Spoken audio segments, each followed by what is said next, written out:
নমস্কার বন্ধু, আমার চ্যানেলে সকলকে জানাচ্ছি স্বাগতম। আজকের ব্লগটা আরম্ভ করছি এখান থেকে। শুনু চলে গেছে পড়তে, সকাল থেকে কোনো রকম ব্লগ করতে পারিনি।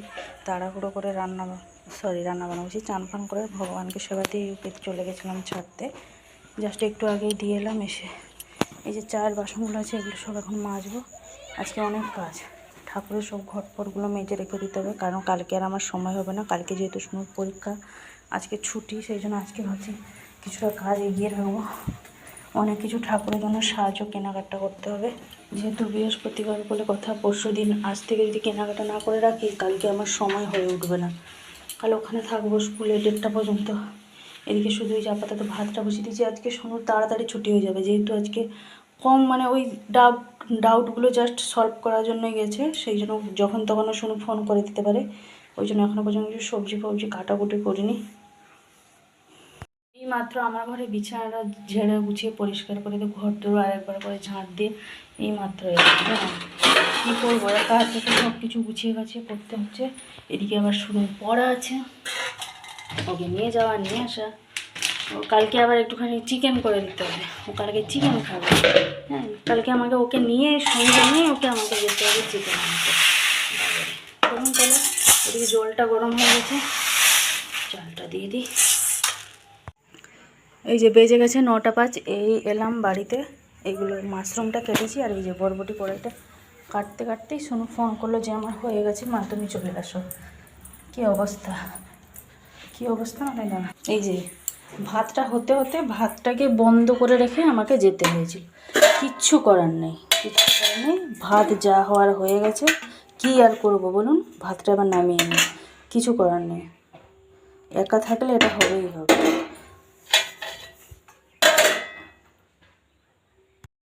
ছুটি তো হয়ে গেছিলো। শুনু ফোন করার ওই 5 মিনিট মতন লেগেছে আমাকে। বাবা যেহেতু খেতে এসেছিলো, বাবাকে এবার করে সব তালা মেন গেটে তালা দিয়ে তারপরে তো আনতে গেছিলাম ওকে।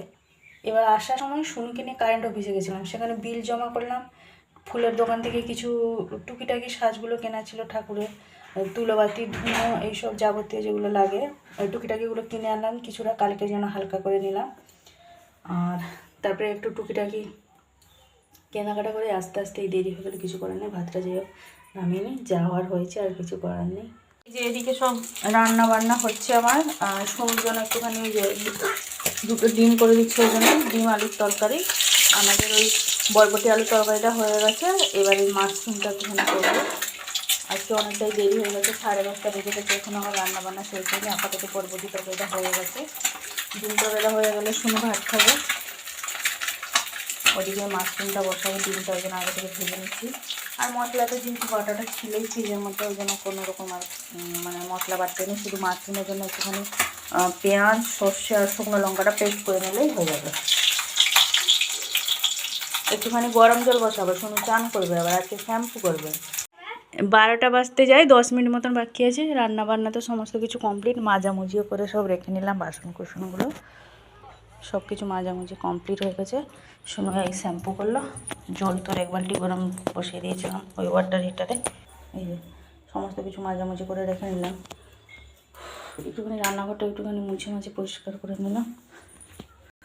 এই যে বরবটি আলুর তরকারি, একটুখানি ছোলা থাকলে ভালো হতো, যেহেতু ছোলা ছিল না, ওই জন্য শুধু বরবটি আলু দিয়ে তরকারি করে দিয়েছি। এদিকে আছে মাশরুম, ডিম আলুর ঝোল, গ্রেভি মতন করেছি আর কি। এগুলো হচ্ছে দুপুরে লাঞ্চের মেনু। শুনুর ভাত খাওয়া হয়ে গেছে, ও খেয়ে নিয়েছে। খেয়ে দিয়েই তারপরে ও চান করতে এসেছিলো, জলটা গরম হয়ে গেছিলো।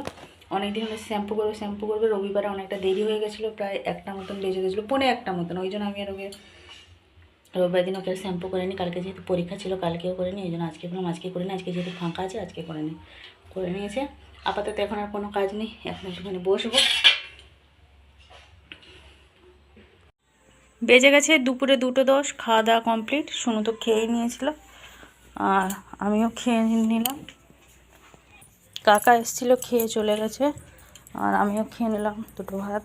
বাবা কই এখনও আসেনি, বাবার মনে আসতে দেরি হবে, কী হবে জানি না।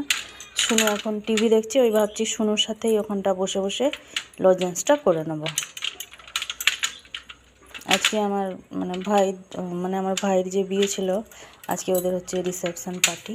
3-এর বেলা করে দিচ্ছে জানি না। আমার ভাইপো শুধু ঘন ঘন ভিডিও কল করছে আর আমাকে দেখাচ্ছে সব কেমন ব্যান্ডেল হয়েছে, কি হচ্ছে না হচ্ছে শুনো এখানে এই যে একটুখানি ওকে কফি করে দিলাম, ও কফি খেলো, বললো মা আমাকে কফি করে দাও। ফোন থেকে দেখে যেমন দেখেছে সেরকম, আমাকে জাস্ট বললো একটুখানি জল গরম করো, ওর মধ্যে একটুখানি গুঁড়ো দুধ দিয়ে দিলাম, চিনি দিয়ে দিলাম বেশি করে। এবার ছাঁকনির সাহায্যে কফিটাকে জল দিয়ে গুলিয়ে গুলিয়ে একদম ফেনা মতন একটা করেছিল, ওটাতে মানে ওই যে গরম দুধটাতে গুলিয়ে খেলো। কখন থেকে মানে আমি ভাত খেয়ে উঠেছি, সে আমার পিছনে মা করে দাও, মা করে দাও, মা করে দাও। বদমাস বদমাস একদম। এখন এই যে বসে বসে কী লাগিয়েছে কে জানি, জানি না কী লাগিয়েছে, কীরকম করে রেখে দিয়েছে টিভিতে কেবিল ছিল না, ফোনটাই দেখছিল। তারপর হঠাৎ আমি নিজেই চালালাম টিভিতে, আমি বলছি দেখ কেবিল এসে গেছে, বলছে না তুমি মিথ্যা কথা বলছো, তারপরে না দেখছি সত্যি সত্যিই এসে গেছে। শোনোটা আমার, চলুন তাহলে আমি আবার লজেন্সগুলো করে নিই বসে বসে। বেজে গেছে এখন বিকালের 4টে, একটুখানি ঝালমুড়ি খাবো বলে গোলাচ্ছিলাম, তো ভাবলাম একটুখানি বাদামও ভেজে নিই, যেহেতু এখানে চানাচুরির পরিমাণটা খুবই অল্প নিয়েছি। ওই যে কাঁচা বাদামগুলো ছাড়াচ্ছিলাম শুনু আর আমি দুজনে মিলে। কী অবস্থা দেখুন রান্নাঘরে, মা আমি দুজনে বসে বসে গল্প করে করে ছাড়ালাম। এবার এটা ভেজে নেবো, ভেজে নিয়ে মুড়ির মধ্যে এড করে খাবো। মশলা মুড়িতে বেশ অনেক রকম কিছু থাকলে খেতে ভালো লাগে, ওই জন্য ভাবলাম কাঁচা বাদামটা একটু ভেজে নিই, ভালো লাগবে বেশ। শুনো ওই জন্য বলে মা বাদামের পরিমাণটা একটুখানি বেশি রাখবে, বসে ছাড়া, তুইও তাহলে ছাড়া আমার সাথে। দুজনে ছাড়িয়ে নিলাম, এবার বাদামটা ভেজে নিই।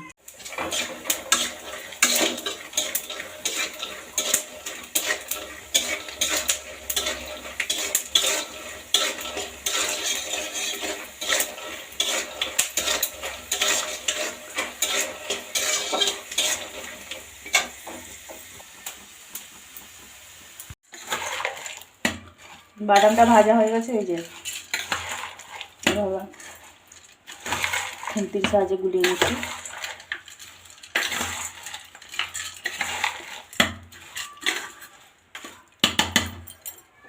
এনে নিয়েছি আমার জন্য কাঁচা লঙ্কা, শুনে তো খাবে না, আমি খাবো। আচার তেলটা আর এখানে দিইনি, যেহেতু অম্বল করে যাবে। বাদাম আছে অনেক, বাদাম অনেক বাদাম আছে। এবার মা মেয়ে দুজনে মিলে খাবো।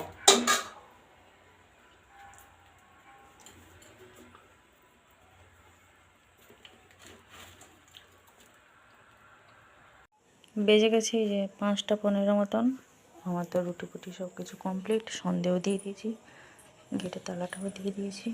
কাকা কুলি এখনও আসেনি, শুনো এদিকে পড়ছে বসে বসে।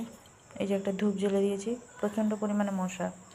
আজকে আর ভিডিওটা বেশি বড় করছি না, আজকে আমার ব্লগটা এই পর্যন্তই। আবার দেখা হচ্ছে আপনাদের সাথে আগামীকাল আরেকটি নতুন ব্লগ নিয়ে। সবাই ভালো থাকবেন, সুস্থ থাকবেন। ভিডিওটি ভালো লাগলে লাইক দেবেন। টাটা।